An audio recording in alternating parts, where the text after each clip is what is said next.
السلام عليكم ورحمة الله وبركاته. الحمد لله نحمده ونستعينه ونستغفره ونؤمن به ونتوكل عليه ونعوذ بالله من شرور أنفسنا ومن سيئات أعمالنا. من يهده الله فلا مضل له ومن يضلله فلا هادي له. ونشهد أن سيدنا وسندنا محمدا عبده ورسوله صلى الله تعالى عليه وعلى آله وأصحابه وسلم تسليما كثيرا.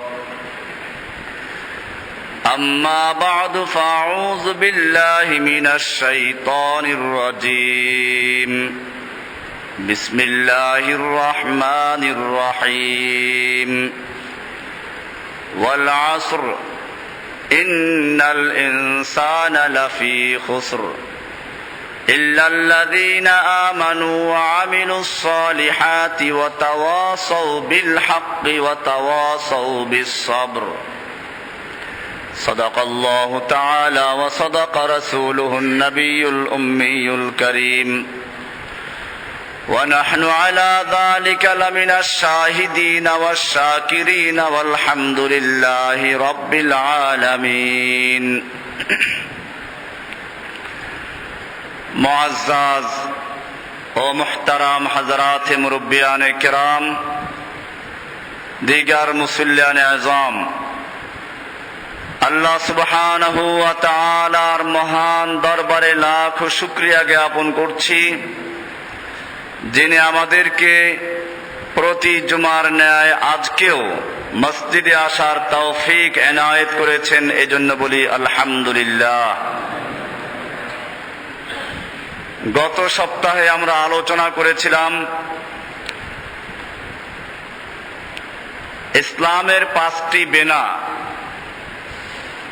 এই 5টি বেনার হাকিকত সম্পর্কে, এর রহস্য সম্পর্কে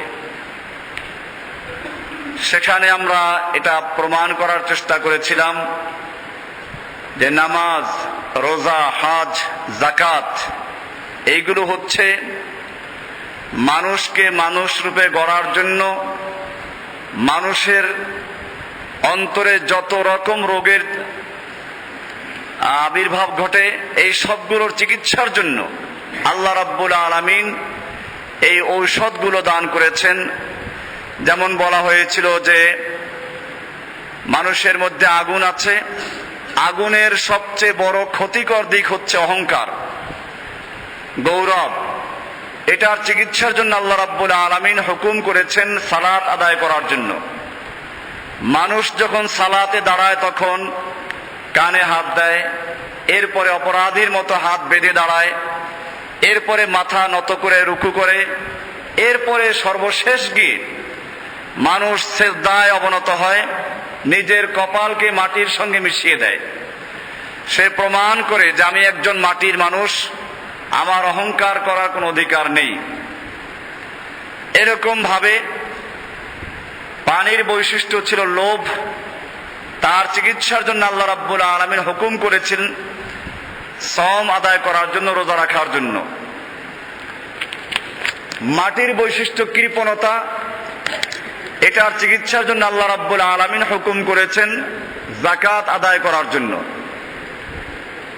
এমনি ভাবে আরেকটি মৌলিক উপাদান ছিল বাতাস, তার চিকিৎসার জন্য আল্লাহ রাব্বুল আলামিন হুকুম করেছেন হজ করার জন্য। বলা হয়েছিল এই ঔষধগুলো ব্যবহার করার জন্য ডাক্তার যেমন ঔষধ দেয়, ঔষধের জন্য কিছু নিয়ম এবং নীতিমালা বলে দেয়। ঔষধগুলোকে সেই নিয়ম মেনে যদি কোনো ব্যক্তি ব্যবহার করে তাহলে ফল পায়। ঠিক তেমনি ভাবে আল্লাহ সুবহানাহু ওয়া তাআলা আমাদেরকে নামাজ, রোজা, হজ, যাকাত এগুলোর হুকুম করলেন, সাথে এই শর্ত দিয়ে দিলেন যে এইগুলো সব কিছু গ্রহণযোগ্য হবে যদি শাহাদাতু আল্লা ইলাহা ইল্লাল্লাহ ওয়া আন্না মুহাম্মাদার রাসূলুল্লাহ ঠিক থাকে। এভাবে এই সবগুলো ইবাদত কবুল হওয়ার জন্য আল্লাহ রাব্বুল আলামিন শর্ত দিলেন যে তাওহীদ, যেটাকে আমরা তাওহীদ বলি, আশহাদু আল্লা ইলাহা ইল্লাল্লাহর ভিত্তিতে এবং মুহাম্মদ সাল্লাল্লাহু আলাইহি ওয়াসাল্লামের আদর্শ অনুসরণ করার মাধ্যমে আল্লাহ সুবহানাহু ওয়া তাআলা কি হুকুম করেছেন এটা পাওয়া যাবে কোরআন শরীফে। কোথায় পাওয়া যাবে? কোরআনুল কারীমে। কোরআনুল কারীমকে আমরা বুঝবো কার মাধ্যমে? মুহাম্মদুর রাসূলুল্লাহ সাল্লাল্লাহু আলাইহি ওয়াসাল্লামের মাধ্যমে। তিনি যেভাবে কোরআনকে বুঝেছেন, তিনি যেভাবে কোরআনকে আমল করেছেন, আমাদের কোরআনকে সেইভাবেই বুঝতে হবে এবং সেইভাবেই আমল করতে হবে। রাসূল সাল্লাল্লাহু আলাইহি ওয়াসাল্লাম কি করেছেন কি করেন নাই সেটা আমরা দেখব সাহাবায়ে কেরামদের জীবনী থেকে। সুতরাং কোরআনুল কারীমে ঈমানের বিষয়কে এত গুরুত্ব দিয়েছে। আমি একটা সূরা তেলাওয়াত করেছি, ওয়াল আসর। আল্লাহ রাব্বুল আলামিন এখানে শপথ করছেন ওয়াল আসরে, আসরের কসম।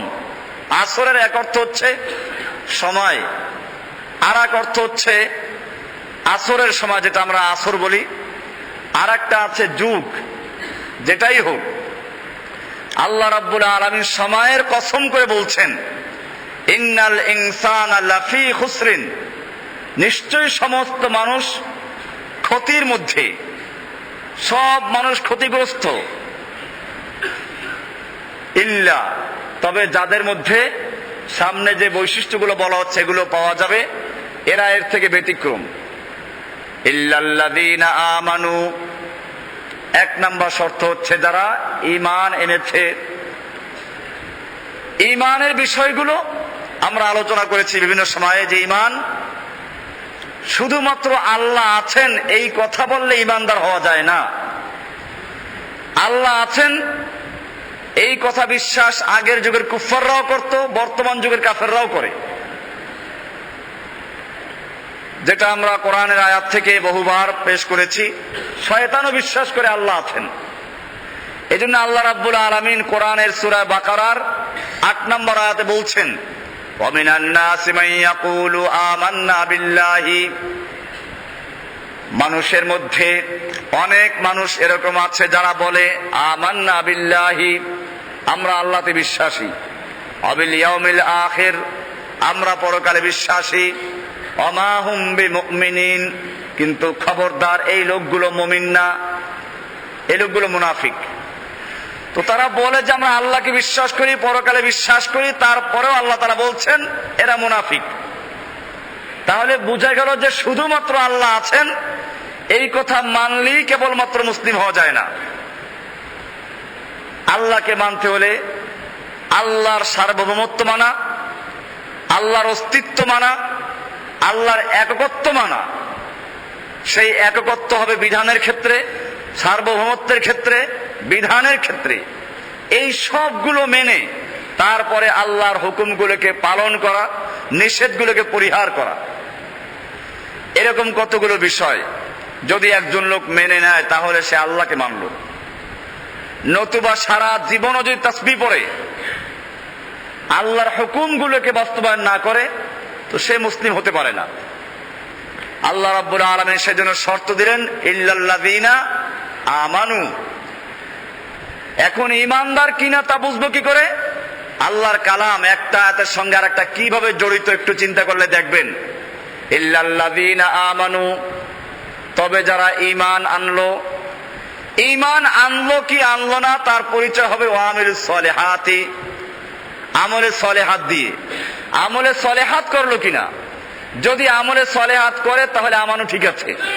আর যদি আমানু দাবি করলো, ঈমান এনেছি দাবি করলো, আমলে সলেহ নেই, তার ঈমানের দাবি ভুল। ওয়ামিলুস সলিহাত, এই জন্য দ্বিতীয় শর্ত ওয়ামিলুস সলিহাতি। অনেকে কথায় বলে যে নামাজ না পড়লে কি হবে, ঈমান ঠিক আছে। তোর তো ঈমানই নাই। এই আয়াত পরিষ্কার করে দিচ্ছে ইল্লাল্লাযীনা আমানু ওয়া আমিলুস সলিহাত। আমলে সলিহাত যে ব্যক্তি করবে সুতরাং বুঝা গেল আমলে সালেহাত ওই যে নামাজ, রোজা, হজ, যাকাত, হালাল হারাম বাছাই করে চলা, আল্লাহর হুকুমগুলো মেনে চলা, এইগুলো যদি কোনো ব্যক্তি না মানে তার ঈমান নাই, সে যত দাবি করুক। কারণ ইল্লাল্লাযীনা আমানু, তারপরে ওয়া আমিলুস সালিহাত, যে আমলে সালেহাত করলো। কাজী যারা বলে আধ্যাত্মিকতার চূড়ান্ত পর্যায়ে গেলে ইবাদত লাগে না, আজকে দেওয়ানবাগ শরীফ আপনারা শুনেন, নাম শোনেন না? সব জায়গায় আশিকে রাসূল সম্মেলন। সাহাবায়ে কেরাম কি আশিকে রাসূল সম্মেলন করেছিলেন? তারা দাবি করেছিলেন আশিকে রাসূল। সাহাবায়ে কেরাম কাজের মাধ্যমে প্রমাণ করে দেখিয়েছেন। শুলে বিদ্ধ অবস্থায় খুবাইব রাদিয়াল্লাহু তাআলা আনহু শুলে চড়ানো, সেই সময় বলছেন, খুবাইব তুমি যদি বলো যে তোমার জায়গায় তোমাকে নবীকে রাখা হোক, তোমাকে ছেড়ে দেওয়া হোক, এতটুকু কথা মুখে বললে আমরা তোমাকে ছেড়ে দিব। তুমি একজন আরবের বড় নাম করা কবি, গোটা আরবে তোমার প্রসিদ্ধি আছে। আল্লাহর নবীর সাহাবী সেই শুলে চড়া অবস্থায় গর্জে উঠলেন যে আল্লাহর দুশমন, আল্লাহর নবীর পায়ে একটা কাঁটা বিদ্ধ হবে আর আমি খুবাইব জীবিত থাকবো, তা হতে পারে না। এরপরে কবিতা পড়লেন, ফালাস্তু উবালি হিনা উক্তালু মুসলিমা আলা আইয়ি শাক্কিন কানা ফিল্লাহি মাসরাই ওয়া যালিকা ফি যাতিল ইলাহি ওয়া ইয়াশা ইউবারিক লি ফি আওসালি শিলবিন মুমাজ্জাই। বুখারী শরীফ দ্বিতীয় খণ্ড কিতাবুল মাগাজিতে আছে। তিনি বললেন যে আমাকে শুলি দেওয়া হচ্ছে, আমার এই শুলিতে চড়ার পরে আমার আর কোনো পরোয়া নেই, কারণ আমার এই জান দিচ্ছি কার জন্য? আল্লাহর জন্য। খাসি যখন জবাই করে টানানো হয় তখন উল্টা তো নাইলো না ভাও মতো না, সেই দরকার পরোয়া নাই তার। ফালাস্তু উবালি হিনা উক্তালু মুসলিমা, যখন মুসলিম হওয়ার কারণে আমাকে হত্যা করা হচ্ছে আমার কোনো পরোয়া নেই। আলা আইয়ি শাক্কিন কানা ফিল্লাহি মাসরাই, আমি কোন কাতে ঢলে পড়বো, কোন দিকে আমাকে হত্যা করা হলো, সেইটা কোনো পরোয়া নেই। ইবারিক লি ফি আওসালি শিলবিন মুমাজ্জাই, আল্লাহ রাব্বুল আলামিন ইচ্ছে করলে আমার এই ক্ষত বিক্ষত দেহের মধ্যে বরকত দান করবেন। এরা আশিকে রাসূল দাবি করেন নাই কেউ। আপনি কোরআন হাদিস তালাশ করে কোরআনের ভিতর থেকে এই শব্দটা বের করেন যে কোন ব্যক্তি আশিক দাবি করেছেন। মাহাব্বা এটা ব্যবহার আছে কোরআন শরীফে, কারণ এই আশিক শব্দটা আরবিতে ব্যবহার হয় মানে খারাপ অর্থে, খারাপ যে ওই প্রেম প্রীতি ভালোবাসা বাচ্চারা যেগুলো করে এইগুলোর জন্য আশিক শব্দ ব্যবহার হয়। সেজন্য আল্লাহ রাব্বুল আলামিন পবিত্র কোরআনের কোথাও ব্যবহার করেন নাই, হাদিসের কোথাও ব্যবহার করেন আশিক শব্দটা। আশিকে রাসূল সম্মেলন হচ্ছে, ওনাদের বইতে লেখা আছে এই দেওয়ানবাগী পীরের পীর হচ্ছে চন্দ্রপাড়া পীর, শ্বশুর ও বার্তার। এই পীরের থেকেই সে খেলাফত প্রাপ্ত এবং সে দীক্ষা পেয়েছে। ওই পীরের বইয়ের নাম আছে হক্কুল ইয়াকিন। 29 নম্বর পৃষ্ঠা লেখা আছে আধ্যাত্মিকতার চূড়ান্ত মাকামে গেলে কোনো ইবাদত লাগে না। দেওয়ানবাগীর পীরের বইতে লেখা আছে। তিনি হজ করেন নাই কেন? উত্তরে লেখলেন যে হজ করা লাগে না এই জন্য যেহেতু কাবা শরীফ তার দরবারে এসে যায়। আশিকে রাসূল সম্মেলন আজকেই তো নাকি, আজ 5 তারিখ না? সব জায়গায় লেখা আছে আশিকে রাসূল সম্মেলন, মানুষেরা এখানে জড়ো হবে। এজন্য এগুলোর পরিষ্কার বক্তব্য হলে আমরা কোরআন এবং হাদিসের আয়াত থেকে পরিষ্কার করি ইল্লাল্লাযীনা আমানু ওয়া আমিলুস সালিহাত, যে কোনো ব্যক্তি ঈমান আনলো কি আনলো না তার পরিচয় হবে আমিলুস সালিহাত দিয়ে। যে ব্যক্তি আমলে সালিহাত করে সে ব্যক্তির ঈমান আছে, যে ব্যক্তি আমলে সালিহাত করে না সে ব্যক্তির ঈমান নাই। আল্লাহর রাসূল সাল্লাল্লাহু আলাইহি ওয়াসাল্লাম সারা জীবন মসজিদে জামাতের সাথে আদায় করেছেন নামাজ। এমনকি মৃত্যু রোগে আক্রান্ত, মসজিদে যাওয়ার মতো ক্ষমতা নেই। বুখারী শরীফ হাদিসটা কয়েকবার ব্যবহার করা আসছে যে আল্লাহর রাসূল সাল্লাল্লাহু আলাইহি ওয়াসাল্লাম তখন আবু বকরকে নামাজ আদায় করার জন্য হুকুম দিলেন। আবু বকর সিদ্দিক রাদিয়াল্লাহু তাআলা আনহু ইমামতিতে দাঁড়িয়ে গেলেন। আল্লাহর রাসূল সাল্লাল্লাহু আলাইহি ওয়াসাল্লাম ওযু করে একটু সুস্থ হলেন, 2 জন সাহাবীর কাঁধে ভর দিয়ে মসজিদে চলে গেছেন। বুখারী শরীফ হাদিস পড়ুন, ওয়ারিজলাহু তাখুত্তানি বিল আরদে, আল্লাহ নবীর পা দুটো জমিনের সঙ্গে হেঁচড়ে হেঁচড়ে যাচ্ছিল। আল্লাহর নবী সাল্লাল্লাহু আলাইহি ওয়াসাল্লাম যার আগের পিছের সমস্ত গুনাহ ক্ষমা করা ছিল কোরআন স্পষ্ট বলছে লিয়াগফিরা লাকাল্লাহু মা তাকাদ্দামা মিন যামবিকা ওয়া মা তাআখার। হে নবী, আল্লাহ রাব্বুল আলামিন আপনার আগের পিছের সমস্ত গুনাহ ক্ষমা করেছেন। সে রাসূল সাল্লাল্লাহু আলাইহি ওয়াসাল্লাম মৃত্যুর রোগে আক্রান্ত অবস্থায় মসজিদে গিয়ে বা জামাত নামাজ আদায় করছেন। আর এই পীর সাহেব বলল যে আধ্যাত্মিকতার চূড়ান্ত মাকামে গেলে নামাজ রোজা লাগে না। আল্লাহর নবী মক্কার থেকে মদিনার থেকে মক্কায় হজ করতে এসেছেন। একবার তো উমরা করতে আসলেন, আল্লাহর রাসূল সাল্লাল্লাহু আলাইহি ওয়াসাল্লাম উমরা করতে আসলেন 1400 সাহাবীদেরকে নিয়ে, কিন্তু মক্কার কুফাররা বাধা প্রদান করলো। আল্লাহর রাসূল সাল্লাল্লাহু আলাইহি ওয়াসাল্লাম ওসমানকে পাঠালেন, যাও মক্কা লোকদেরকে বুঝাও আমরা যুদ্ধ করতে আসি নাই, উমরা করতে এসেছি। অনুমতি দিয়েছিল তারা? অনুমতি হয় নাই। শেষ পর্যন্ত চুক্তি হলো, এবার আপনারা উমরা করতে পারবেন না, মক্কায় ঢুকতে পারবেন না, ফিরে যেতে হবে। আগামী বছর আসবেন, 3 দিন থাকবেন, উমরা করবেন। সেই চুক্তি অনুযায়ী আল্লাহর রাসূল সাল্লাল্লাহু আলাইহি ওয়াসাল্লাম সেখান থেকে ফিরে গেলেন। এইখানে তো কাবা যায় নাই, যে আল্লাহর নবী আবু বকর, ওমর, ওসমান সহ 1400 সাহাবায়ে কেরাম যেখানে, সেইখানে কাবা যায় নাই। আর ওনাদের দরবারে কাবা শরীফ এসে হাজির হওয়ার জন্য মক্কা শরীফ হজ করতে যাওয়া দরকার হয় না। এরা কোরআনের আয়াত দিয়েও দলিল পেশ করে, ওয়াবুদ রাব্বাকা হাত্তা ইয়াতিয়াকাল ইয়াকিন, তুমি তোমার রবের ইবাদত করো ততক্ষণ পর্যন্ত যতক্ষণে ইয়াকিন না আসে। তার মানে ইয়াকিন আসলে ইবাদতের কোনো দরকার নাই। এই ইয়াকিনের অর্থ কি সাহাবায়ে কেরাম বুঝেন নাই? এই ইয়াকিনের অর্থ আল্লাহর রাসূল নিজে বুঝেন নাই? সমস্ত তাফসীরে কিতাবে লেখা আছে ওয়াবুদ রাব্বাকা হাত্তা ইয়াতিয়াকাল ইয়াকিনাল মাউত, তার মানে মৃত্যু পর্যন্ত তুমি আল্লাহর ইবাদত করো। এজন্য আমলে সালিহাত, এই নামাজ আধ্যাত্মিকতার সবচেয়ে বড় সবক হচ্ছে 5 ওয়াক্ত নামাজ পড়া। নামাজ যদি কোনো ব্যক্তি না পারে, বলে আত্মশুদ্ধি জিকির করে শয়তান। ইল্লাল্লাযীনা আমানু ওয়া আমিলুস সালিহাত, আমলে সালিহাত আল্লাহ নির্দেশিত আমলগুলো করা। সে আমলে সালিহাত কি? তার একটা তালিকা দেওয়া। 5 ওয়াক্ত নামাজ, হজ, যাকাত, রোজা, এগুলো তো আছেই। এর সাথে অতিরিক্ত যেগুলো আছে সেগুলো আছে যিকরুল মাউত, মৃত্যুর আলোচনা করা, মৃত্যুকে স্মরণ করা। আল্লাহর রাসূল সাল্লাল্লাহু আলাইহি ওয়াসাল্লাম বলেছেন উযকুরু যিকরা হাযিমিল লাযযাতি আল মাউত, তোমরা বেশি করে ওই জিনিসটাকে স্মরণ করো যে তোমার জীবনের সমস্ত স্বাদ, সমস্ত আশা, সমস্ত পরিকল্পনা নিঃশেষ করে ধ্বংস করে দেয়। সেটার নাম কি? মাউতকে স্মরণ করো। মৃত্যুকে বেশি বেশি স্মরণ করা, যে আমার এই জীবনের পরে আরেক জীবন আসছে। আজকে সকালে আমরা একটা হাদিস বুখারীর থেকে আলোচনা করেছি। আল্লাহ রাব্বুল আলামিন কিয়ামতের মাঠে যখন বিচার আচার করে জান্নাতবাসীদেরকে জান্নাতে দিয়ে দিবেন, জাহান্নামীদেরকে জাহান্নামে দিয়ে দিবেন। এরপরে যারা নাজাত পাওয়ার তারা নাজাত পেয়ে যাবে, সব শেষ হয়ে যাবে। এরপরে জান্নাত এবং জাহান্নামের মাঝখানে একটা প্রাণীকে জবাই করে দেওয়া হবে, আর বলা হবে যেটা হচ্ছে মৃত্যুর মৃত্যু। কার মৃত্যু? মৃত্যুর মৃত্যু। এরপরে আর কারো মৃত্যু হবে না। যারা জান্নাতে তারা চিরস্থায়ী জান্নাতি, যারা জাহান্নামী তারা চিরস্থায়ী জাহান্নামী। এই জন্য মৃত্যুকে বেশি করে স্মরণ করা। মৌত কো সমঝা হ্যায় গাফিল ইখতিতামে জিন্দেগি, দার হাকিকত মৌত হ্যায় সুবহে দাওয়ামে জিন্দেগি। আরে বোকা, তুমি মৃত্যুকে মনে করেছো জীবনের পরিসমাপ্তি। না, মৃত্যু তো হচ্ছে তোমার এক অনন্ত অসীম জীবনের শোবে সাদেক। শোবে সাদেক হলে পরে যেমন দিনের শুরু হয়, ঠিক তেমনি ভাবে তোমার এক পরকালের জীবন, অনন্ত অসীম জীবনের শোবে সাদেক হচ্ছে মৃত্যু দিয়ে।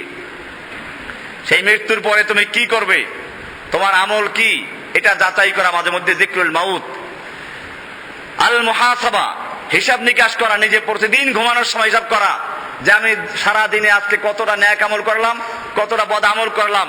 এই অবস্থায় মৃত্যু হলে আমার স্থান কোথায় হবে? মুহাসাবা। এরপরে গুনাহ যেগুলো, তার জন্য তওবা করা, তওবা ইস্তেগফার, 3 নম্বর ঔষধ তওবা করা।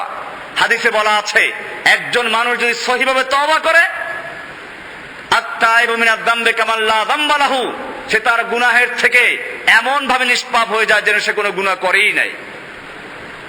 আর এক হাদিসে বলা আছে কায়াউমে ওয়ালাদাত উম্মুহু, ওই দিনের মতো নিষ্পাপ হয়ে যায় যেদিন তার মা তাকে জন্ম দিয়েছিল। আল্লাহ তাআলা তো ক্ষমাই করতে চান, মানুষ তওবা করলে খুশি হন। বুখারী হিসেবে একটা হাদিস, সুন্দর হাদিস একটা, যেটা অনেক আশা দেয় আমাদেরকে। আল্লাহর রাসূল সাল্লাল্লাহু আলাইহি ওয়াসাল্লাম বলেন, এক লোক নিজের বাড়ির থেকে 1 মাসের দূরে কোথাও যাবে, 1 মাসের খাবার পানীয় সব সহ উটের পিঠে করে রওনা হলো। অর্ধেক পথ, 15 দিনের পথ যাওয়ার পরে সে বিশ্রাম নেওয়ার জন্য একটা গাছের, দুপুরে রৌদ্রে বিশ্রাম নিবে, একটা গাছের তলায় শুয়ে পড়লো, ঘুমিয়ে গেল। ঘুমের থেকে উঠে দেখে তার উট খাবার পানি সব হারিয়ে গেছে। আল্লাহর রাসূল সাল্লাল্লাহু আলাইহি ওয়াসাল্লাম সুন্দর করে বুঝালেন যে এটা মরুভূমি অঞ্চল, তালাশ করতে গেলে রৌদ্রে সে গলা শুকিয়ে যাবে, আর কোথাও পানিও নেই, পিছনে ব্যাক করবে সেই সুযোগ নাই, অর্ধেক পথ পিছনে ফিরে আসলো, সামনে অর্ধেক রয়ে গেছে, কোন দিক যাওয়ার সুযোগ নেই। সে চিন্তা করলে এখন আর কোনো উপায় নেই, আবার গাছতলায় এসে গালের নিচে হাত দিয়ে চিন্তা করে যে এই তো মরা ছাড়া কোনো উপায় নাই, মৃত্যুর জন্য সে অপেক্ষা করছে।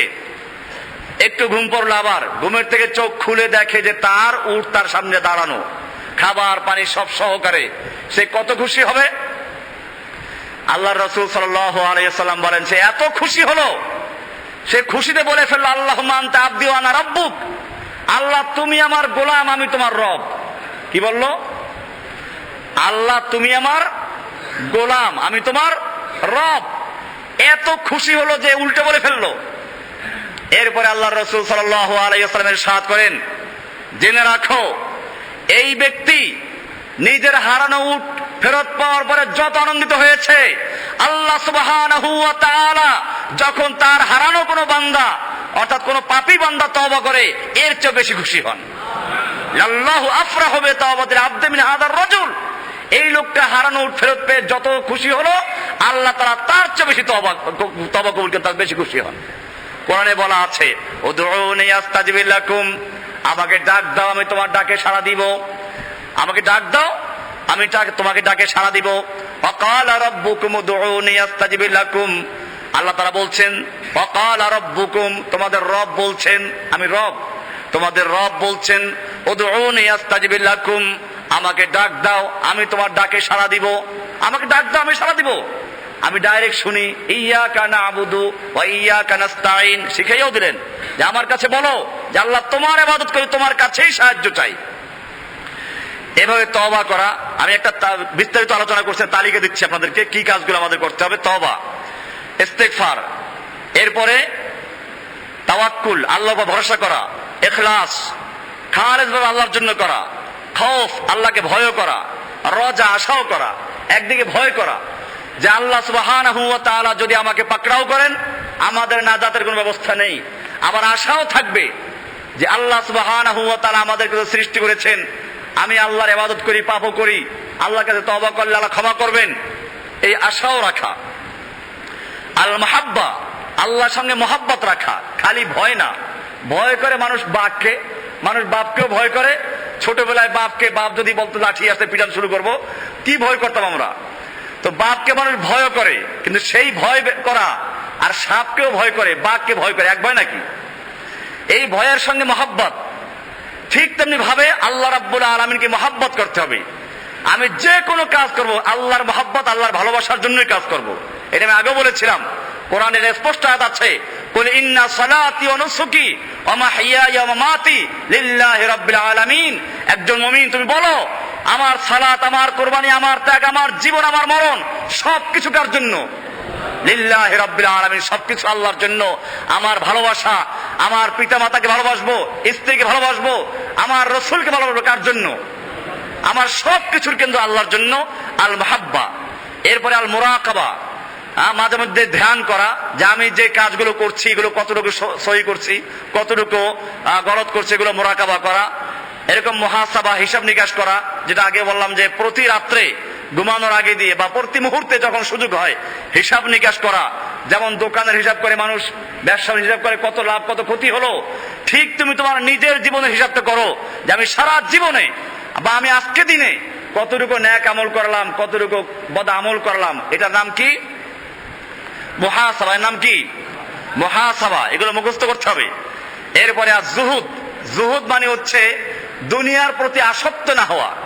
এমনি দুনিয়ার সম্পত্তি অর্জন করতে নিষেধ না। নৌকা কি পানি ছাড়া চলতে পারে? কিন্তু পানি যদি ভিতরে ঢুকে এই পানি ডুবার কারণ হয়ে যায়। ঠিক তেমনি ভাবে দুনিয়ায় সম্পত্তি অর্জন করা নাজায়েজ না, বা সম্পত্তি ছাড়া চলাও মুশকিল, কিন্তু ইসলাম যেটা বলে তা হচ্ছে এই যে সম্পত্তির মহাব্বত এবং তার লোভ, তার প্রতি আসক্ত হওয়া, অন্তরে এটার স্থান দেওয়া যাবে না। এজন্য জুহুদ বলে এটাকে। আল বারা, পরহেজ করা, অর্থাৎ আল্লাহর বিধান মতো যেগুলো আল্লাহর হুকুম সেগুলো মেনে চলা, যেগুলো নিষেধ সেগুলো পরহেজ করে চলা।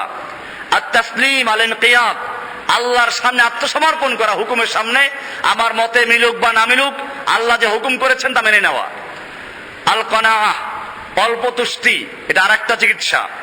আর রিদা বিল কাযা, আল্লাহ তাআলা যে ফয়সালা করেছেন আমার তাকদিরে এটা মেনে নেওয়া। তাকদীর, যে আল্লাহ সুবহানাহু ওয়া তাআলা সবকিছু যে যার প্রাপ্য, যে যার অধিকার রাখে আল্লাহ তাকেই তা দান করেছেন। আমি যার যোগ্য আমাকে সেটাই আমাকে দান করেছেন। তাকসিম কে হর চিজ কো কসামে আজল নে, জিস শখস কো জিস চিজ কা কাবিল নজর আয়া। আল্লাহ তাআলা তাকসিম করেছেন, বর্ণন করছেন, যাকে যেই কাজের উপযুক্ত মনে করেছেন তাকে তাই দিয়েছেন। এরপরে আল ইসলাম, আল ইমান, আল ইহসান, আর দোয়া, দোয়া করা, আল্লাহর কাছে দোয়াও করা, সবসময় আল্লাহর কাছে দোয়া করতে থাকা। আর দোয়া রাগবা, আর রাহবা, আল খুশু, আল খাশিয়া, আল ইনাবা, আল ইস্তিআযা, আল ইস্তিআনা, আল ইস্তিগাসা, আল যাবাহ, আন নজর, এই সবগুলো হচ্ছে নেক আমল। এটা আমি বলছি ইল্লাল্লাযীনা আমানু। এগুলো তাফসীর করতে বিস্তারিত বলতে অনেক সময় লাগবে। আমি যেহেতু এই একটা সূরার আলোকে আজকে আলোচনা করছি, ইল্লাল্লাযীনা আমানু ওয়া আমিলুস সালিহাতি, যে যারা ঈমান আনলো, সেই ঈমান আনলো যে তার নিশ্চয়তা হবে কি দিয়ে? ওয়া আমিলুস সালিহাত, যে আমলে সালেহ করলো কিনা।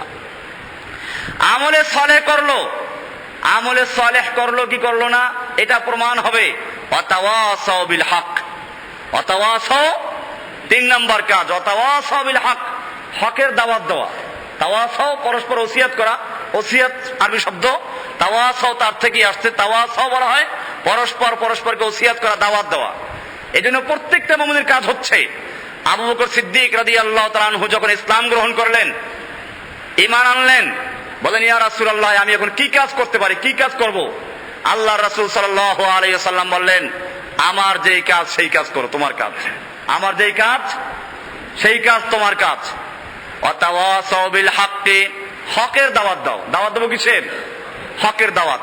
আর দাওয়া ইলাল্লাহ, আল্লাহর দিকে দাওয়াত দেওয়া। আমরা কোনো তরিকার দিকে, কোনো খানকার দিকে বা কোনো ব্যক্তির দিকে দাওয়াত দেব না। কোরআনে পরিষ্কার আছে, কুল হাযিহি সাবিলি, কুল হাযিহি সাবিলি আদউ ইলাল্লাহি আলা বাসিরাতিন আনা ওয়া মান ইত্তাবাআনি। বলো এটাই আমার রাস্তা, আমি আল্লাহর দিকে আহ্বান করি। আল্লাহর দিকে আহ্বান করি বুঝে শুনে। আহ্বান করবো কার দিকে? মানুষকে আল্লাহর দিকে, ইসলামের দিকে, আল্লাহর দিকে আহ্বান করব।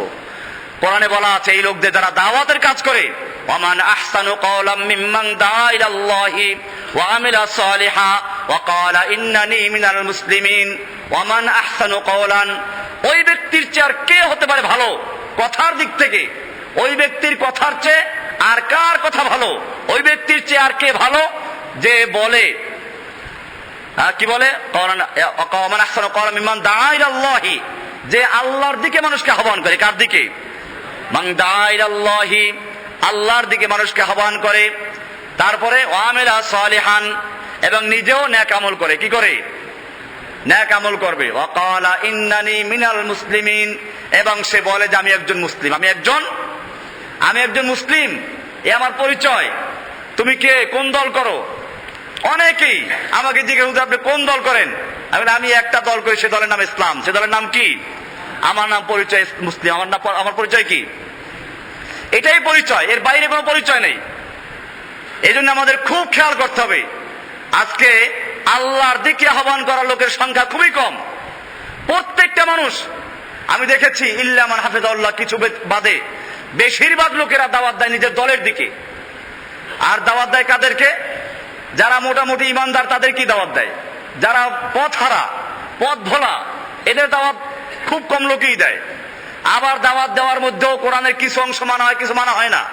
এটা আমাদের খুব খেয়াল করতে হবে যে দাওয়াত দেওয়ার জন্য আমরা দাওয়াত দেব আল্লাহর দিকে, আল্লাহর বিধানের দিকে, আল্লাহর হুকুমের দিকে। আল্লাহর যে হুকুমটা পালন করবে, এটার জন্য বলা হচ্ছে ওমান আহসানু কাওলাম মিম্মান দাআ ইলাল্লাহি, ওই ব্যক্তির চেয়ে আর কার কথা সুন্দর হতে পারে যে মানুষকে আল্লাহর দিকে আহ্বান করে, ওয়া আমিলা সালিহান, এবং আমলে সালেহ করে। এখানে আমলে সালেহ কথা আছে, আমলে সালেহ করতে হবে। নিজে আমল করলো না, কেবল দাওয়াত দিল, এটা আরেকটা গুমরাহি। এই জন্য দাওয়াতও করতে হবে, আবার আমলে সালেহ করতে হবে। ওয়া আমিলা সালিহান ওয়া ক্বালা ইন্নানি মিনাল মুসলিমিন, এবং সে বলে আমি একজন মুসলিম, আমার পরিচয় আমি মুসলিম, আল্লাহর কাছে আত্মসমর্পণকারী বান্দা, এটাই আমাদের পরিচয়। কোরআনে বলা আছে মিল্লাতা আবিকুম ইব্রাহিম হুয়া সাম্মাকুমুল মুসলিমিন, তোমাদের মিল্লাত ইব্রাহিমের মিল্লাত, হুয়া সাম্মাকুমুল মুসলিমিন, তিনি তোমাদের নাম রেখেছেন কি বলে? মুসলিমিন করে। তোমাদের নাম কি? মুসলিম। সব নবীদের ধর্ম ছিল ইসলাম, সব ধর্ম ছিল কি? কোরআনে স্পষ্ট আয়াত আছে সম্পর্কে। আল্লাহ তাআলা বলেছেন ইন্নাদ দীন ইনদাল্লাহিল ইসলাম, তোমাদের দ্বীনের নাম হচ্ছে ইসলাম, এটাই তোমাদের দল, এটাই তোমাদের মত, এটার উপরে তোমাদের চলতে হবে। আলাদা কোনো দল করার প্রয়োজন নেই। আমি এই কথা বলছি না দল করা জায়েজ নেই, আবার ভুল ব্যাখ্যা দিবেন না। আমি বলছি যে দল করার প্রয়োজন নাই। সব মানুষ যদি সত্যিকার আল্লাহকে সন্তুষ্ট করতে চায়, ইসলামের দাওয়াত দাও, কোরআনের দাওয়াত দাও, তুমি যেখানে সেখান থেকে দাওয়াত দাও। অনেকে আছে যে আপনার সাথে আমরা দল করতে চাই, আমি হ্যাঁ ঠিক আছে, তুমি যদি আমার সাথে কাজ করতে চাও, তুমি যেখানে ওখান থেকে তাওহীদের দাওয়াত দাও, তুমি আমার দলের লোক। পৃথিবীর যে কোনো প্রান্তে থাকো, তুমি কোরআনের দাওয়াত দাও, তুমি আমার দলের লোক। তুমি আমাকে দাওয়াত দিয়ে তুমি যদি মনে করো যে না হুজুরের সাথে থাকলে আমি কিছু পয়সা পাবো, আমি নিজেই চলি অন্যভাবে কষ্ট করে, তোমাকে পয়সা দেবো কোত্থেকে? আমার সাথে থাকলে তুমি একটা পীর হইতে পারবা এমন কোনো, আমি নিজেই পীর না। এই জন্য খুব খেয়াল করতে হবে। দাওয়াতের কাজ যারা করতে চান আপনি করুন, প্রত্যেকটা থানায় থানায় কমিটি করেন, জেলায় জেলায় কমিটি করেন, এবং সেখানে কাজ করে আমাকে ডাকতে আমি যাবো ইনশাল্লাহ। কিন্তু যদি মনে করেন না একটা দল করতে হবে স্বতন্ত্র, আমি এটাকে পছন্দ করি না, নাজায়েজ কিন্তু বলছি, বারবার বলছি। কাজে যারা দল করেন তারা আবার বলেন দল করে নাজায়েজ না। দল আল্লাহ রাব্বুল আলামিন নাম ঘোষণা করে, তার নাম ইসলাম, তার নাম কি? ইসলামী। আজকে দল করতে করতে দেখা যায় যে ইসলামের আসল চেহারা পরিবর্তন হয়ে যায়। এজন্য বলা হচ্ছে যে এইভাবে আল্লাহ তাআলা বলছেন ওয়ামিলুস ওয়াতাওয়াসাও বিল হক, হকের দাওয়াত দিবে পরস্পরে। এবারে হকের দাওয়াত দিতে গেলে বাধা আসবে। দাওয়াত দিতে গেলে কি আসবে? এই জন্য 4 নম্বর আল্লাহ তাআলা বলছেন ওয়াতাওয়াসাও বিস সবর, ওয়াতাওয়াসাও বিস সবর। সবর মানে কি? সবর মানে এই না যে আপনার একটা থাপ্পড় মারলো, আপনি বলেন গাল পেতে দিলেন যে আরো ব্যথা পাইলে নাকি, এটা খ্রিস্টান ধর্ম। সবর মানে হচ্ছে অটল থাকা, স্থির থাকা। সবর ইয়াসবুরু সবরান, স্থির থাকা, ধৈর্য ধারণ করা, অটল থাকা। এই ধৈর্যের মানে কি? আপনি যেই কাজ করছেন সেই কাজ অটল থাকুন, ধৈর্য ধারণ করুন, আপনি ছেড়ে দিবেন না। এটা কেন বললেন? কারণ হকের দাওয়াত দিতে গেলে বাধা আসবে। এই বাধা আসলে ওয়াতাওয়াসাও বিস সবর, ওয়াতাওয়াসাও বিল হক, হকের দাওয়াত দাও। হকের দাওয়াত দিতে গেলে কি হবে? ওয়াতাওয়াসাও বিস সবর, সবরের প্রশ্ন আসবে। কেন এই সবর আসলো কি জন্য? এখানে হকের দাওয়াত আমাদের দেশে বহুত আছে, দাওয়াতুল হকও আছে, একটা নাম আছে দাওয়াতুল হক। ওই দল বললাম না, দল করে দাওয়াতুল হক। এই দাওয়াতুল হক মাশাআল্লাহ ভালো কাজ করে, কিছু ভালো কাজ করে, আমি তাকে বিরোধিতা করছি না, কিন্তু কাজগুলো সীমাবদ্ধ কিছু মুস্তাহাবের মধ্যে, অথবা কিছু বেদাতকে সুন্নাত বলে। দাওয়াতুল হকে যেমন কিছু কাজ আছে, আজানে একামতে তারা ভুল ধরে সব জায়গায়। আজানে যদি কোনো ব্যক্তি আল্লাহু আকবার একার বেশি টান দেয়, আজান গলত, মুয়াজ্জিন গলত, ইমাম গলত, কমিটি গলত, সব নাজায়েজ। আজান একটা এলান, এলানের জন্য রফে সব জায়েজ আছে। এখন এটাকে একালিবের মধ্যে সীমাবদ্ধ, এটা যদি কেউ কারো ভুল হয়ে গেছে, ঠিক আছে বুঝলাম।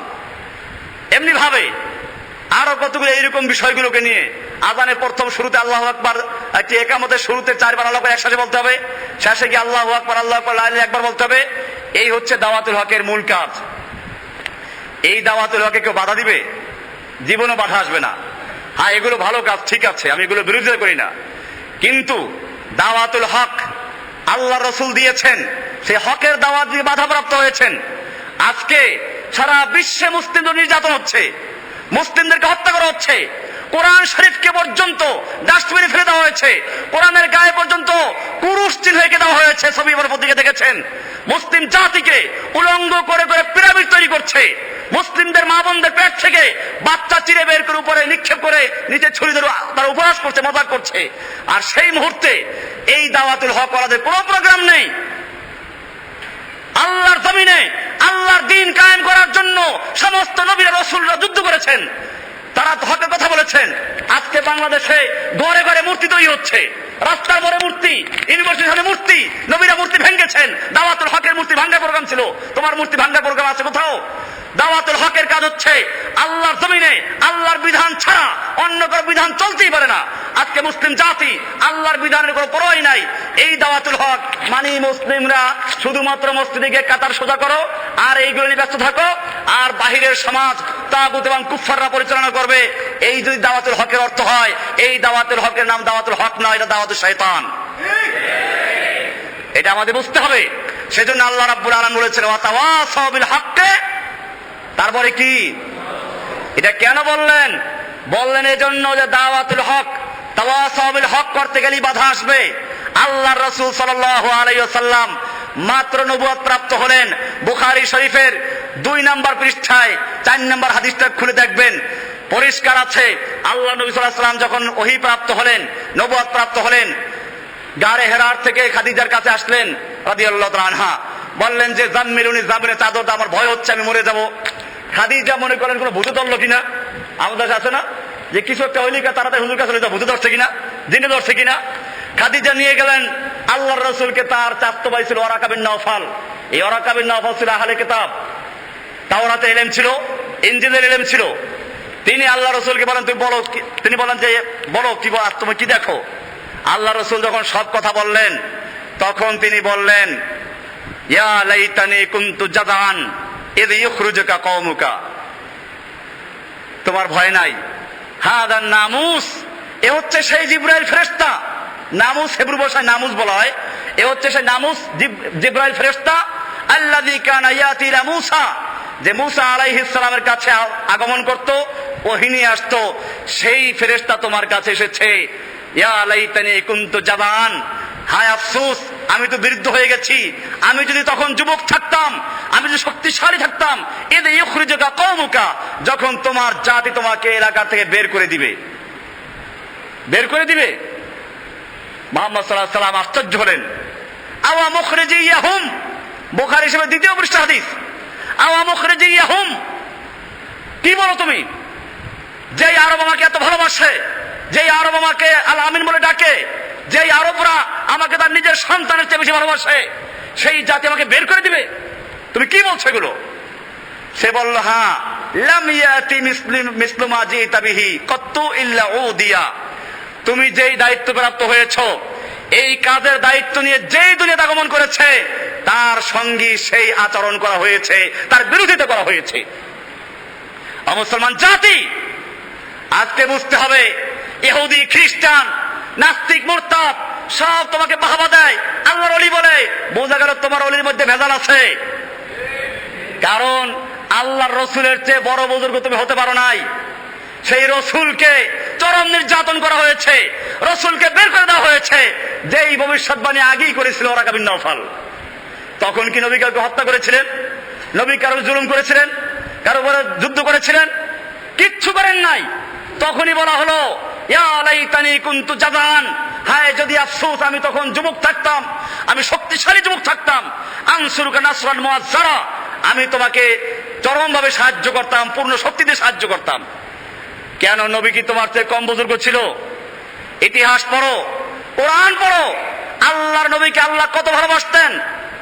আল্লাহ রাব্বুল আলামিন, আল্লাহর নবী যখন এই কোরআন নাযিল হতে শুরু করলো, কোরআন মুখস্থ করতে গেলে যদি টিচার যদি খুব ভালো বড় গুরুত্বপূর্ণ শিক্ষক হয়, ছাত্রকে পড়া দিয়ে বললো এটা তোমার পড়তে হবে, তখন কি করে? ভালো করে খেয়াল করো, তখন ছাত্র মুখস্থ ঠোঁট নাড়াচাড়া করে না? আল্লাহর রাসূল সাল্লাল্লাহু আলাইহি ওয়াসাল্লাম কোরআনের বাণী মুখস্থ করার জন্য ঠোঁট নাড়াচাড়া করতে শুরু করলেন, মুখস্থ করার জন্য। দেখুন আল্লাহ তাআলা নবীকে কত ভালোবাসেন।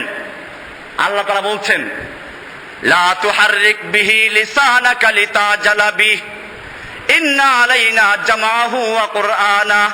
হে নবী, আপনি কোরআনকে দ্রুত মুখস্থ করার জন্য ঠোঁট নাড়াচাড়া করবেন না। লা তুহাররিক বিহি লিসানাকা লিতাজালা বিহি, তাজালা উজলাত করার জন্য, মুখস্থ করার জন্য, তাড়াতাড়ি মুখস্থ করার জন্য আপনি ঠোঁট নাড়াচাড়া করবেন না। ইন্না আলাইনা জামাহু ওয়া কুরআনা, এই সমস্ত কোরআনকে নূর বানিয়ে আপনার সিনায় জমা করে দেওয়ার দায়িত্ব আমি আল্লাহ নিজে গ্রহণ করেছি। সুম্মা ইন্না আলাইনা বায়ানা, এরপরে এই কোরআনকে বয়ান করা, কোরআনকে প্রকাশ করার দায়িত্ব আমি নিজে আল্লাহ গ্রহণ করেছি। আপনার কষ্ট করে মুখস্থ করার দরকার নেই। মহব্বত আছে কিনা? কি মহব্বত! মাশাআল্লাহ, কোরআন শরীফ কষ্ট করে মুখস্থ করবে, আল্লাহ তাআলা সেইটা পর্যন্ত কষ্ট দিতে চান না। আরো সামনে চলেন, ইয়া আইয়ুহাল মুযাম্মিল কুমিল লাইলা ইল্লা কালিলা, রাত ভর আপনি ইবাদত করবেন, দরকার নাই। ইবাদত করছেন রাসূল, পা ফুলে যাচ্ছে, আল্লাহ তাআলা বলছেন নিসফাহু আবিন কুসমিনহু কালিলা, আপনি অর্ধেক রাত্র বা তার চেয়ে আরো কিছু কমান ইবাদত করুন, ঘুমানো। আপনি যেমন সারা রাত্র ইবাদত করলে খুশি হন, আমি আল্লাহ রাব্বুল আলামিন আপনাকে ঘুমান্ত থাকলেও খুশি হই।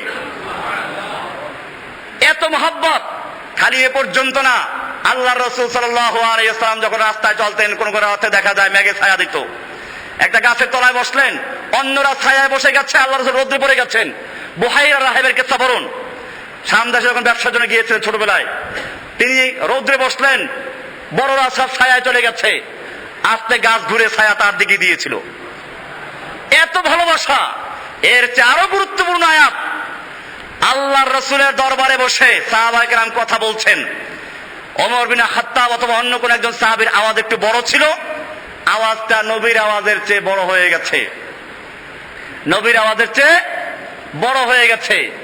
সঙ্গে সঙ্গে ওহী নাযিল হয়ে গেল, লা তারফাউ আসওয়াতাকুম ফাওকা সাওতিন নবী ওয়া লা তাজহারু লাহু বিল কওলি কাজহারি বাদিকুম লিবাদা, হে ঈমানদারগণ খবরদার, লা তারফাউ আসওয়াতাকুম ফাওকা সাওতিন নবী, তোমরা নবীর আওয়াজের চেয়ে জোরে আওয়াজে কথা বলো না, নবীর আওয়াজের চেয়ে জোরে আওয়াজে কথা বলো না। যদি এমনটা করো, আন তাহবাতা আমালুকুম, তোমাদের জীবনের সমস্ত আমল বরবাদ হয়ে যাবে। নবীর আওয়াজের চেয়ে জোরে আওয়াজে কথা বলো, সমস্ত আমল বরবাদ হয়ে যাবে। ওয়ান্তুম লা তাশউরুন, টেরও পাবে না। সূরা হুজুরাতের আয়াত। নবীর আওয়াজের চেয়ে জোরে আওয়াজে কথা বললে ওহী নাযিল হয়ে যায়। এবারে আমি যদি আপনাদেরকে জিজ্ঞেস করি, এত ভালোবাসা, এত মোহাব্বত যেই নবীর সঙ্গে, সেই নবী যখন তায়েফের ময়দানে মার খাচ্ছিলেন, পাথর ছুঁড়ে মারা হচ্ছিল, নবী বেহুশ হয়ে পড়ে গেছেন, লোকেরা দাঁড় করে আবার পাথর মারতে শুরু করলো, আবার বেহুশ হয়ে পড়েছেন, আবার পাথর মারা শুরু করলো, তিনবার আল্লাহ নবী বেহুশ হয়ে পড়ে গেছেন। এরপরে যখন মনে করলো মরে গেছে, তখন তাকে ছেড়ে তারা চলে গেছে। এই নবীকে যখন পাথর মারা হচ্ছিল, আল্লাহ তাআলা দেখতে পাচ্ছিলেন কিনা? আল্লাহর ফিরাবার ক্ষমতা ছিল কিনা? ফিরেছিলেন? ফিরান নাই। উহুদের ময়দানে আল্লাহর নবী লোহার পোশাক পরে যুদ্ধ করছেন, গলায় লোহার জ্বালা, শরীরে লোহার পোশাক। কুফাররা দেখলো কোনোভাবে মারা যাবে না। এক কাফের চিন্তা করলো, বড় একটা পাথর মাথায় ছুঁড়তে পারলে ওই মাথার লোহা ঢুকে গিয়ে শরীরে ঢুকবে, মারা যাবে। সেই কাজ করে বড় পাথর মারলো। আল্লাহ নবীর মাথায় লোহার টুপি ছিল, লোহার টুপির যে যেমন যে হেলমেট পরে যারা, হেলমেটের যেমন দুই দিকে দুইটাই থাকে, এরকম ভাবে লোহা ভেঙ্গে, গাল ভেঙ্গে গিয়ে দাঁতে আঘাত করলো, দাঁত পড়ে গেছে, লোহার হয়ে গেছে। আল্লাহ নবীর রক্ত রঞ্জিত হয়ে গেল। এরপরে একজন সাহাবী যুদ্ধের পরে দাঁত দিয়ে টান দিলেন জোরে, লোহা বের হয়ে আসলো, ঠিকই ওই ব্যক্তিরও সঙ্গে সঙ্গে দুইটা দাঁত পড়ে গেছিল। দাঁতে একটু সামান্য ব্যথা হলে বুঝতে পারেন যে কি অবস্থা, ডাক্তারের কাছে না যাওয়া পাগল হয়ে যায়। আর আল্লাহর নবীর দাঁতগুলো পড়ে গেল, লোহা ভেঙ্গে মাথার ভিতরে রয়ে গেল, গালের ভিতরে ঢুকে রইল। আল্লাহ তাআলা দেখতেছিলেন না? ফিরাবার ক্ষমতা ছিল কিনা? ফিরেছিলেন কিনা? ফিরান নাই। আমার সাথে যদি একজন লোক চললো, আমাদের সেক্রেটারি সাহেব আছেন, আমাদের সেক্রেটারি সাহেব আব্দুল আজিজ সাহেব আছেন, মনে করেন উনি আর আমি একসাথে গেলাম এক জায়গায়, উনি খুব ক্ষমতাশীল মানুষ, আমাকে তো একজন মারলো, উনি ফিরান নাই, ফিরাবার ক্ষমতা ছিল, ফিরান নাই। আমি কি বলবো? যে ভাই আপনার ক্ষমতা ছিল ফিরাবার, ফিরান নাই, আপনার সঙ্গে আমার কোনো বন্ধুত্ব নাই, বলবো না এরকম? আল্লাহ রাব্বুল আলামিন তার নবীকে ফিরাবার ক্ষমতা রাখেন কিনা? নবীকে বাঁচাবার ক্ষমতা ছিল কিনা? ফিরেছিলেন কিনা? ফিরান নাই। কেন? আল্লাহ নবীর সঙ্গে আল্লাহর সাথে খাতির নষ্ট হয়ে গেছিল কিছুক্ষণের জন্য, তাও হয় না। আল্লাহ তাআলা কসম করে বলছেন, আদ-দুহা ওয়াল-লাইলি ইযা সাজা মা ওয়াদ্দাআকা রাব্বুকা মা ক্বালা, হে নবী, আপনাকে আপনার রব ছেড়েও দেয় নাই, আপনার প্রতি সন্তুষ্ট হয় নাই, বলে তাহলে কেন তুমি আমাকে বাঁচাইলা না? আল্লাহ তাআলা বলছেন, বাঁচাই নাই কারণ আছে। আম হাসিবতুম আন তাদখুলুল জান্নাতা ওয়া লাম্মা ইয়াতিকুম মাসালুল লাযিনা খালাউ মিন ক্বাবলিকুম মাসসাতহুমুল বাসাউ ওয়াদ দাররাউ ওয়া যুলজিলু হাত্তা ইয়াকুলার রাসূলু ওয়াল লাযিনা আমানু মাহু মাতা নাসরুল্লাহ। এটা এই জন্য করেছি যাতে করে তোমার পীর বুজুর্গরা না বলে আমাদের যুদ্ধ করার দরকার নাই, আমাদের কষ্ট করার দরকার নাই, আমাদের সবার সাথে মহব্বত রাখতে হবে, কোনো বাধা আসে না, আমরা কত বড় আল্লাহর ওলি, এই কথা কেউ বলতে না পারে। সেজন্য আমি আবার নবীকে দিয়ে রক্তাক্ত, নবী রক্তাক্ত হয়েছেন, জিহাদ করেছেন, লড়াই করেছেন, জখম করেছেন, যাতে করে কোনো ব্যক্তি কিয়ামত পর্যন্ত বলতে না পারে আমার জন্য জিহাদ করার দরকার নাই, যুদ্ধ করার দরকার নাই। সেজন্য আপনাকে আদর্শ বানিয়েছি। কিয়ামতের মাঠে নবী যখন উঠবেন, হাদিসে আসছে যারা জখম হয়েছে তাদের রক্তগুলো ইয়াসরুমু দামান, জখমগুলো তাজা হয়ে রক্ত ঝরতে থাকবে। লাউনুহু লাউনুদ দাম আর রিহুহু রিহুল মিসকে, রংটা হবে রক্তের রং, ঘ্রাণ হবে কিসের? ওয়াতাওয়াসাউ বিল হাক্কি ওয়াতাওয়াসাউ বিস সবর। হকের দাওয়াত দিতে গেলে বাধা আসবে, সেই বাধা পেয়ে তুমি ভয় পেও না। তুম দিয়ে বাদ মুখালিফ সে না ঘবরায়ো কব, ये तो चलती है तुझे ऊंचे उड़ाने के लिए। হে মুসলিম জাতি, তোমরা বাধা দেখে ভয় পেও না, তোমার আরো কাজ সামনে আছে। ঝড় তুফান দেখে পাখি ভয় পায় না, পাখি উঠতে উপরে থাকে, তোমাকে আরো উঠতে চলতে হবে।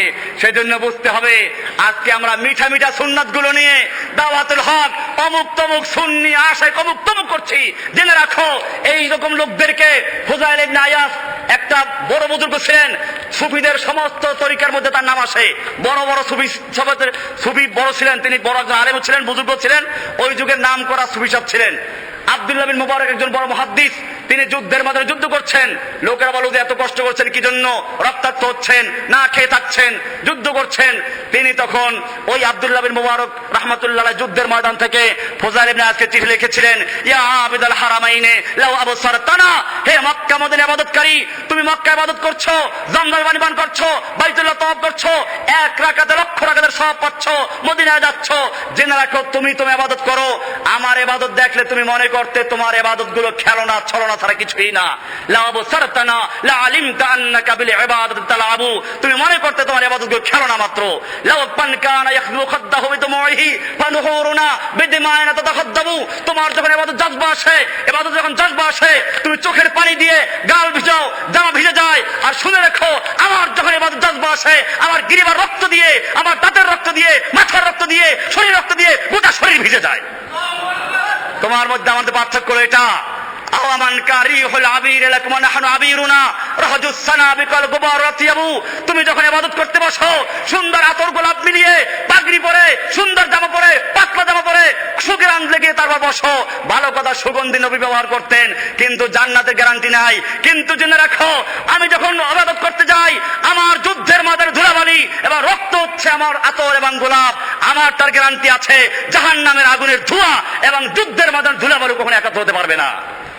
তুমি যখন মৃত্যুবরণ করবে, তোমার জানাজা লক্ষ লক্ষ লোক হবে, কারণ একজন নাম করা পীর বুজুর্গ মরে গেছে, তোমার জানাজা লক্ষ লোক হবে। কিন্তু জেনে রাখো আমি যখন মারা যাব, আমার জানাজায় লোক আসবে না, কারণ যে কোনো সময় হামলা হতে পারে, ভয় আছে। জেনে রাখো তোমার জানাজায় লোকের দরকার আছে, কারণ তুমি মরে গেছো। আর আমি শহীদ হলে, যুদ্ধের মধ্যে মারা গেলে শহীদ হবো, শহীদরা জীবিত, জীবিত লোকদের জানাজার দরকার নাই। আমি জীবিত, বালা হিয়া ইনদা রাব্বিহিম ওয়া ইউরযাকুন ওয়া ইউরযাকুন, আমি জীবিত, আল্লাহর পক্ষ থেকে রিজিক হবে। আমাকে মৃত্যু বলতে নিষেধ করা হয়েছে, ওয়ালা তাকুলু লিমান ইউকতালু ফি সাবিলিল্লাহি আমওয়াত, আল্লাহর রাস্তায় যারা কতল হয়, নিহত হয়, তোমরা তাদেরকে মৃত্যু বলো, তারা কি কাজে তোমার জানাজা লোকের প্রয়োজন আছে, আমার জানাজা লোকের প্রয়োজন নেই। বোঝা গেল যুগে যুগে নবীরা যুদ্ধ করেছেন, কষ্ট করেছেন, লড়াই করেছেন, বাতিলের সঙ্গে সংঘাত হয়েছে। আজকেও যদি কোনো ব্যক্তি হকের দাওয়াত দেয়, তারও কি হবে? লড়াই হবে। সেই জন্য আল্লাহ বলছেন ওয়াতাওয়াসাউ বিল হাক্কি ওয়াতাওয়াসাউ বিস সবর। তাফসীর বুঝেছেন আয়াতের? আল্লাহ তাআলা বলছেন আল্লাহ আসর, আসরের কসম, ইন্নাল ইনসানা লাফি খুসরিন, জেনে রাখো সব মানুষ ক্ষতির মধ্যে, ধ্বংসের মধ্যে, ইল্লাল্লাযিনা আমানু ওয়া আমিলুস সালিহাত, তবে যারা চারটা কোয়ালিটি অর্জন করবে। এক নম্বরে ঈমান আনবে, দুই নম্বর আমলে সালেহ করবে, তিন নম্বর কি করবে? তাওয়াসাউ বিল হক, হকের দাওয়াত দিবে, চার নম্বর কাজ কি করবে? সবর করবে, অটল থাকবে। আল্লাহ সুবহানাহু ওয়া তাআলা আমাদের সকলকে বিষয়গুলিকে বুঝার এবং আমল করার তৌফিক দান করুন। ওয়া আখিরু দাওয়ানা আনিল হামদুলিল্লাহি রাব্বিল আলামিন।